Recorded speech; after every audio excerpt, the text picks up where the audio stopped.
En la época del románico la vida era muy dura y las gentes que habitaban aquellos pueblecillos necesitaban pequeñas satisfacciones que les ayudaran a sobrevivir. Por eso cualquier momento libre era bueno para el ocio y para la diversión. Esto lo contaba muy bien el rey sabio en sus crónicas algunos años después. Porque toda manera de alegría quiso Dios que hubiesen los hombres en sí naturalmente, porque pudiesen sufrir las cueitas en los trabajos cuando les viniesen. Por ende, los hombres buscaron muchas maneras porque esta alegría pudiesen haber cumplidamente.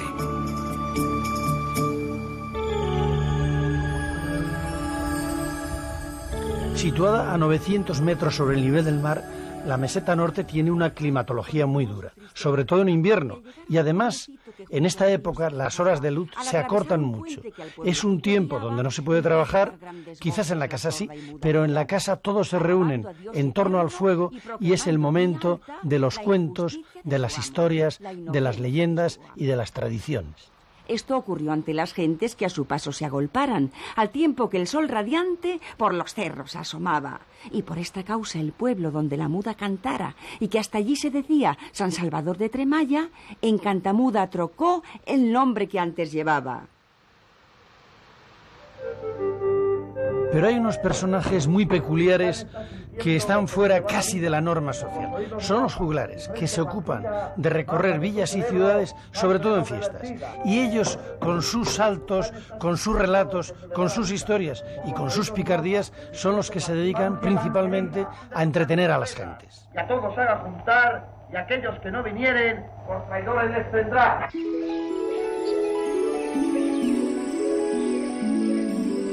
En el verano hay muchas más horas de luz, los días se alargan, pero hay que aprovechar todas las horas para las labores de la recolección, tanto de los sembrados como de los prados, porque de estos trabajos y de su eficacia depende que no vayan a pasar hambre en el invierno.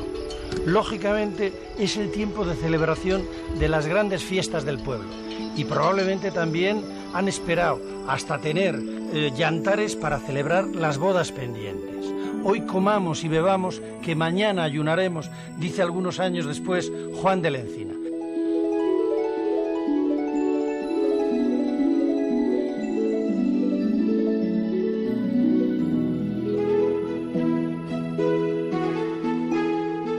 También estaba muy generalizado el cultivo de la vid.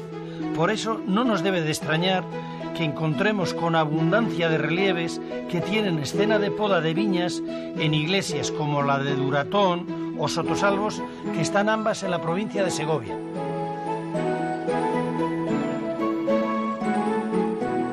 La vendimia siempre va asociada a la celebración de una gran fiesta, porque el vino da alegría, facilita el baile, el cante, la comunicación y hasta el desenfreno. Como los monasterios controlaban la distribución del vino, no es de extrañar que los capiteles de sus portadas presenten escenas de la recogida de los racimos de la vid. Y también aparecen imágenes de vendimia y de elaboración del vino en ilustraciones de los beatos.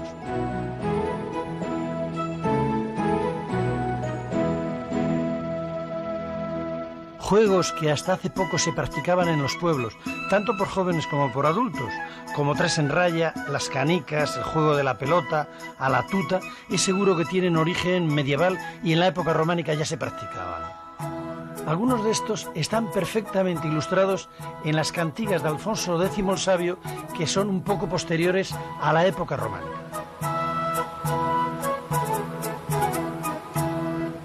Pero cuando llovía o nevaba o hacía mucho viento y se estaba mal al aire libre, se refugiaban en los pórticos de las iglesias para realizar sus juegos.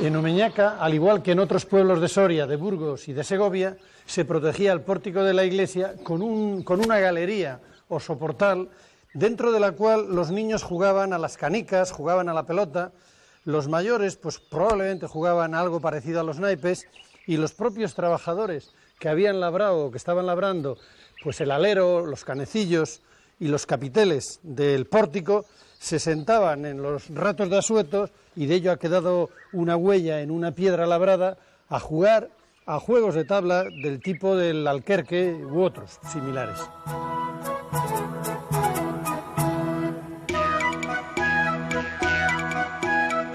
Los alquerques labrados aparecen en sillares situados en los propios muros de las iglesias, pero sobre todo en multitud de sillares de los pórticos de los templos románicos, como el de Perorrubio y Fuentidueña en la provincia de Segovia.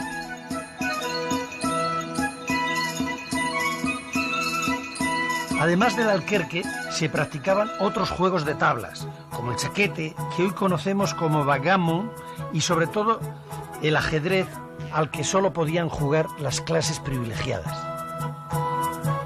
No hemos encontrado ninguna representación románica del juego del ajedrez. Por eso nos permitimos traer aquí de nuevo el libro de los juegos de Alfonso X el Sabio, que aunque es del siglo XIII, refleja que el juego ya existía. Las grandes celebraciones las marcaban el calendario religioso y los ciclos de la naturaleza. Y había fiestas que coincidían con las labores que se hacían en cada estación: la siega, la vendimia, la matanza. De estas tareas ha quedado constancia en el extraordinario calendario agrícola de la bóveda del Panteón de los Reyes en San Isidoro de León.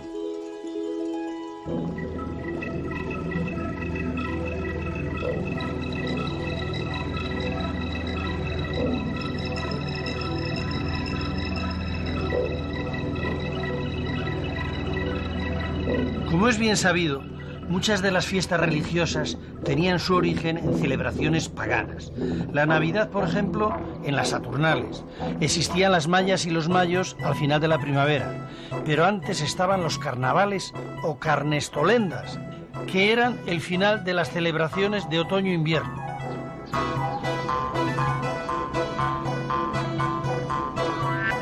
Quizás se inspiren en los disfraces carnavalescos la multitud de canecillos y capiteles que nos muestran cabezas de hombres disfrazados de ciervos y de otras formas animales grotescas o máscaras.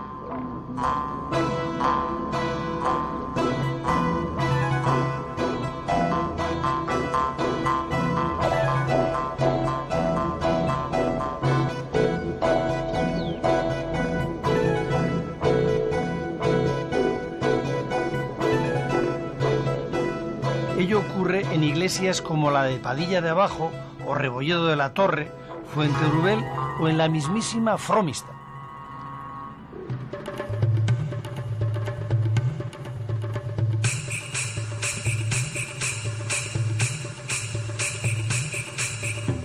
También los animales eran pieza clave en los espectáculos itinerantes de aspecto circense que recorrían las ciudades y los pueblos. Dan fe de ello estos relieves del oso amaestrado que hay en la portada de la iglesia de Perazancas, en Palencia, y los relieves de monos que hay en las iglesias de San Miguel de Soria y en la de San Martín de Fromista.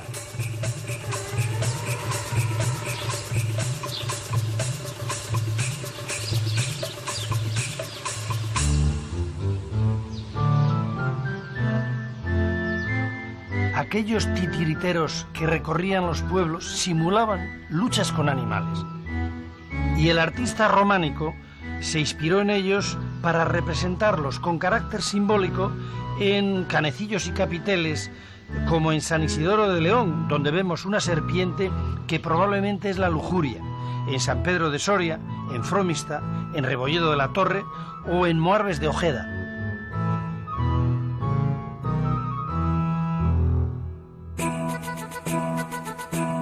Junto a los juglares, los músicos, los danzantes y los hombres salvajes, también los acróbatas formaban parte de los espectáculos palaciegos y callejeros. Todos ellos servían de pretexto y de modelo para las representaciones de los canteros, como en este canecillo con contorsionista que hay en Fromista, o los acróbatas que hay en un capitel de San Isidoro de León.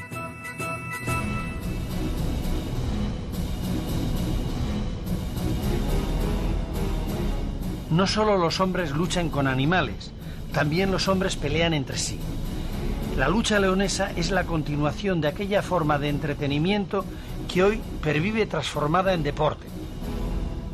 Cuando se lucha por la honría de un pueblo, por la historia gloriosa de los antepasados, cuando simplemente el premio consiste en un mazapán o una rosca que lo da una moza del pueblo, pues eso es la lucha leonesa. La lucha leonesa comienza luchando dos bravos luchadores de distintas zonas, primero agarrándose a un pantalón sayal, bien agarrados porque no se pueden soltar, y derribar al contrario. Se sigue luchando con ganas, con fuerza, pero sin embargo ahora ya ese agarre que decíamos del pantalón sayal, de abrazo, ya se ha perdido. Ahora luchamos con un cinto. Antiguamente se luchaba de estas formas, es decir, había que tirar a toda la gente que venía de un valle, a toda la gente que venía de un pueblo. Muchas veces había familias que el padre les decía a los chicos: como vayáis al corro y os tire alguien, no digáis que sois hijos míos. En la calle, muchos asuntos cotidianos hacían que la gente se remolinara y se transformaban en espectáculo. Por ejemplo, pleitos y discusiones de vecinos que se debatían a veces en un combate reglado o duelo. Puede también que los asuntos amorosos, como el adulterio, se dirimiera de esta forma. Lo conocemos como duelo de villanos. Relieves en los que imaginamos duelos entre villanos los podemos ver en la portada de Moarbes de Ojeda o en una ventana de la iglesia de Pozancos, en Palencia. También el juego era un motivo frecuente de discusiones y peleas. Los hombres del pueblo, los villanos, frecuentaban tabernas, tafurerías y burdeles. Allí se jugaba a los dados y se discutía. Estas eran pequeñas estancias con una pollata donde el tabernero disponía los pellejos de vino, los jarros, los cuencos, desde los que servía a los parroquianos. Los taberneros eran tan pícaros como los clientes. Aguaban el vino, cobraban de más, servían con medidas falsas o de forma maliciosa. Si el tabernero ficiese la medida reverter, non teniéndola firmemente derecha, peche 2 maravedís. Lo vemos de nuevo en las ilustraciones de las cantigas del Rey Sabio, que ya son del siglo XIII, y en los relieves, como este del hombre con pellejo de la iglesia de Sotosalvos, o los toneles de la iglesia de Padilla de Abajo.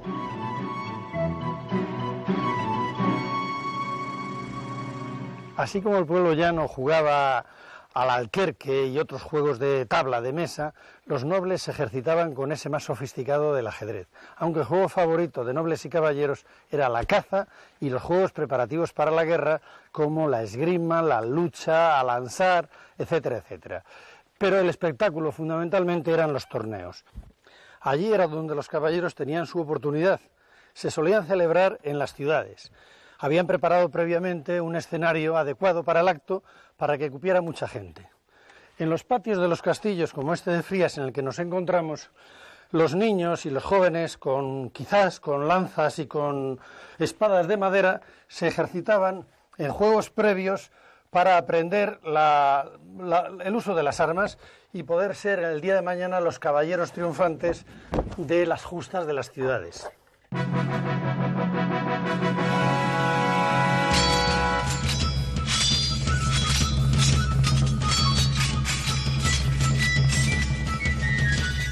De estos lances dan cuenta los relieves de hombres ejercitándose con la espada, como los que vemos en los capiteles de San Juan de Ortega de Burgos o Sotosalvos en Segovia.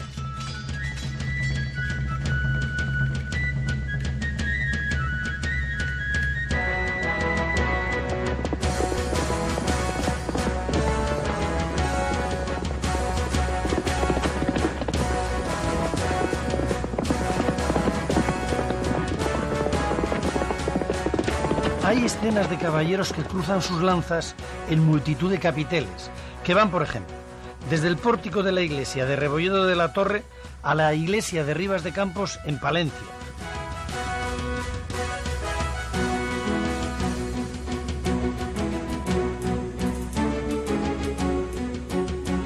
El el capitel de la ermita de Tiermes en Soria, o otro que hay en Boada de Villadiego, que se encuentra perfectamente conservado.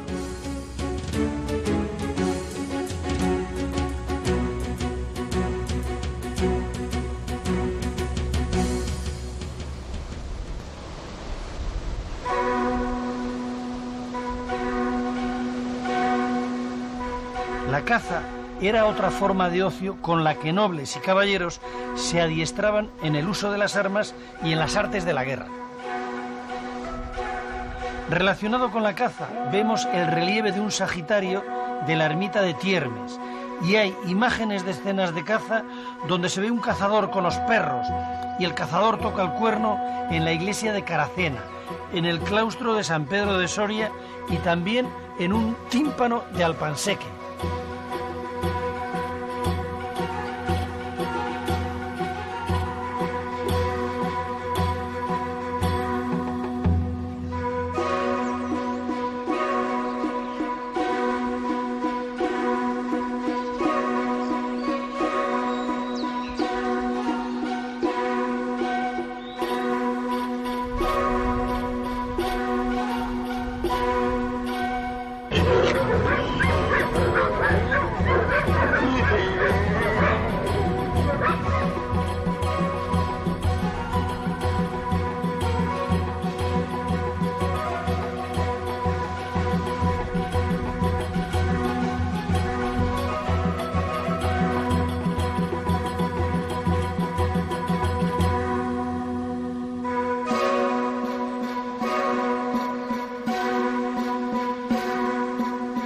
La caza y el arte de la cetrería todavía se mantienen vivos hasta nuestros días. A la sombra de monasterios como este, pues nació la cetrería que hoy conocemos en España y en el mundo en general, ¿no? En aquella época, ya en el siglo XI, pues se hablaba de las azorerías asturianas, digamos, según los tratados antiguos de la época. Se cazaba mucho con azores.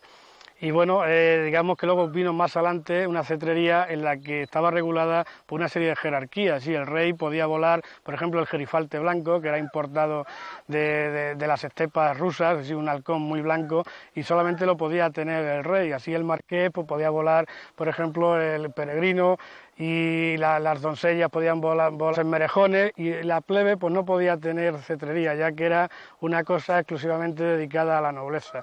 Bueno, durante muchos siglos se ha seguido manteniendo la cetrería en España, pues prácticamente como se ha hecho en la Edad Media. Sí, hoy los cetreros son gente muy amante de la naturaleza, amante de las rapaces, y que poco a poco pues han ido sacando de aquellos viejos tratados pues lo que hoy son las caperuzas, los guantes, las pihuelas. No hemos encontrado representación alguna de la fiesta de los toros en la escultura románica, y es raro, pero estas fiestas existían. El juego con astados era uno de los grandes regocijos de la boda de los notables. Se puede ver perfectamente en las ilustraciones de las cantigas del Rey Sabio, y de ello tenemos noticias a través de los juglares. Los juglares son los cronistas del medievo. Los hay buenos, los trovadores, y los hay malos, que son los bufones, y los remedadores o imitadores que todavía proliferan en los medios y muy abundantemente. Fueron los primeros que llevaron el germen de lo que luego sería el teatro a los pueblos con sus espectáculos itinerantes. El número de trovadores daba cuenta de la importancia de un acontecimiento. Se cuenta que hasta 13 trovadores acompañaban a la comitiva nupcial de Leonor de Aquitania, camino de Tarazona, cuando se casó con Alfonso VIII.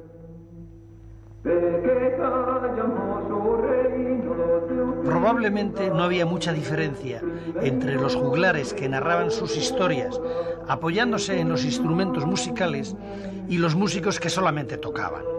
Tal vez el entretenimiento de aquella época más similar a los que existe hoy fuera la música religiosa que aún pervive y que podemos escuchar casi ejecutada de la misma manera con instrumentos de época en la ermita de Santa Cecilia de Vallespinoso.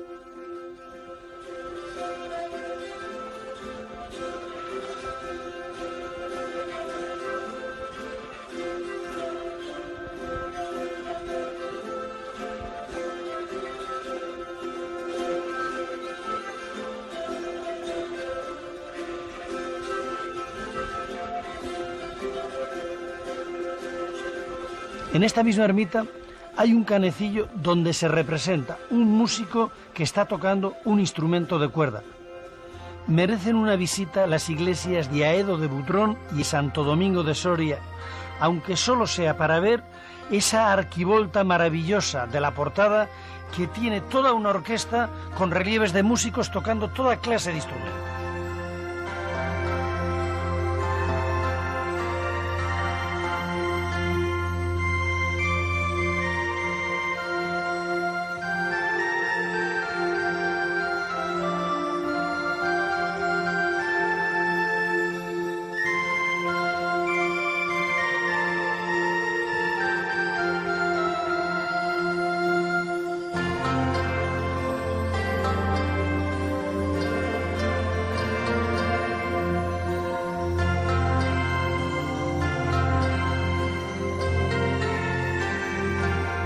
Como una imagen vale más que 1000 palabras, esta columna con músico de la iglesia de Revilla de Collazos expresa mejor que nada la belleza y la fidelidad que los hombres del románico tienen para representar sus costumbres. Cuando nos planteamos la tarea de construir instrumentos musicales de la Edad Media, nos encontramos con la dificultad de que no existen propiamente tratados dedicados exclusivamente a la construcción, por lo cual tenemos que buscar fuentes de información que muchas veces no son sencillas. La mayor parte de las veces echamos mano de lo que encontramos en la arquitectura, sobre todo en la parte escultórica de la arquitectura, los personajes que aparecen en las arquivoltas o en los capiteles de las columnas de las iglesias del románico. Hay otras fuentes, como pueden ser los libros, las miniaturas de algunos libros, pero las fuentes más valiosas para nosotros siguen siendo las escultóricas, porque podemos observar los instrumentos en su volumen. No siempre las representaciones son muy fiables.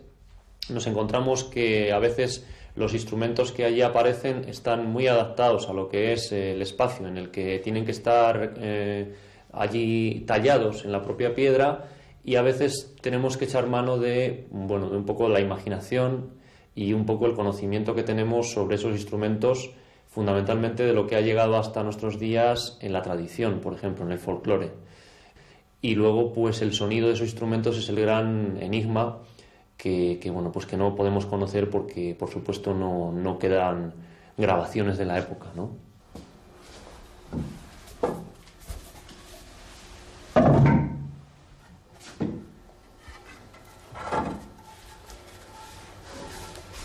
Bueno, las maderas que empleamos para los instrumentos musicales y se empleaban también en la Edad Media son maderas relacionadas con la pieza del propio instrumento que tiene que desempeñar cada tarea, ¿no?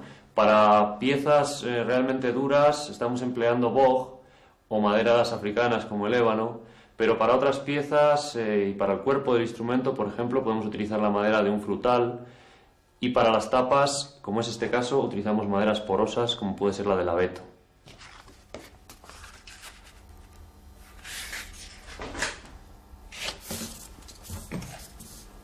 Para la elaboración de las plantillas que nos han de servir para luego construir los instrumentos musicales, por ejemplo, en este caso, en la elaboración de la cítola, vamos a fijarnos en el instrumento que encontramos en la Colegiata de Toro, en Zamora.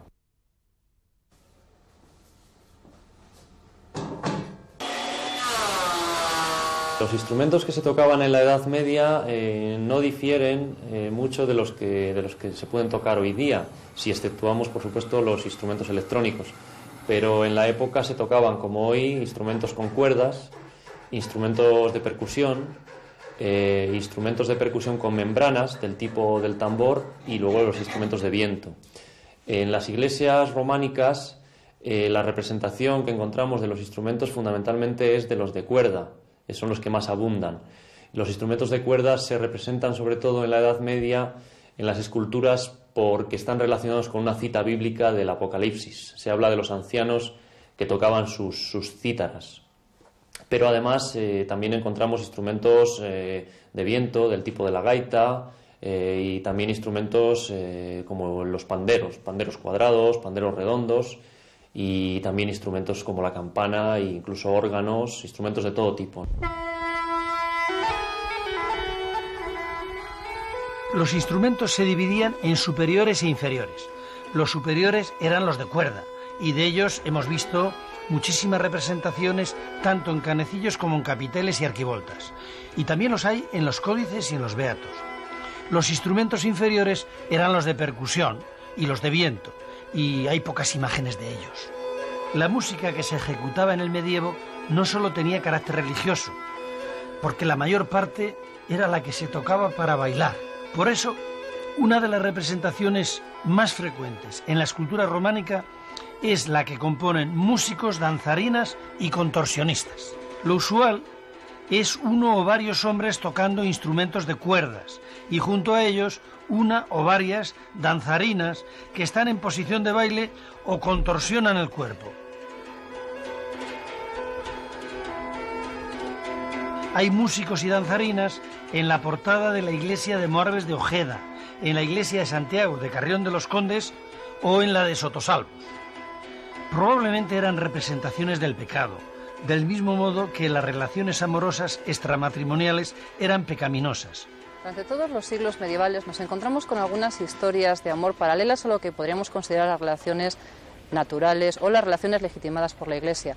Monjes que no dudan en fugarse con feligresas, algunas damas nobles que la familia las obliga a entrar en un monasterio y que tampoco dudan con huir con el objeto de su amor a cierta distancia, caballeros que abandonan a sus esposas por otras, incluso monarcas, condes, magnates que también mantienen relaciones con damas pertenecientes a otros reinos o incluso musulmanas.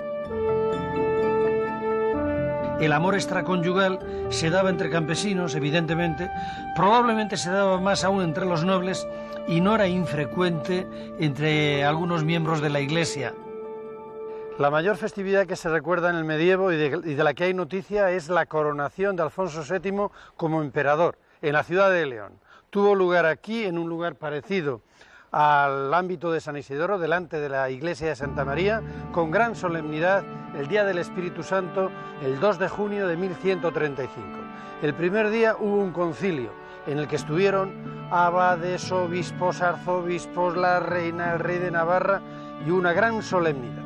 El segundo día fue la coronación, rodeado de reyes, entre ellos los de Navarra, los condes de Barcelona, reyes moros, y le coronaron con una corona de oro y de diamantes y le pusieron una gran capa artesanal. Por la tarde fue el festejo, a mediodía la comida, y después de la comida se repartió entre los pobres y los mendigos gran cantidad de alimentos y de vestidos.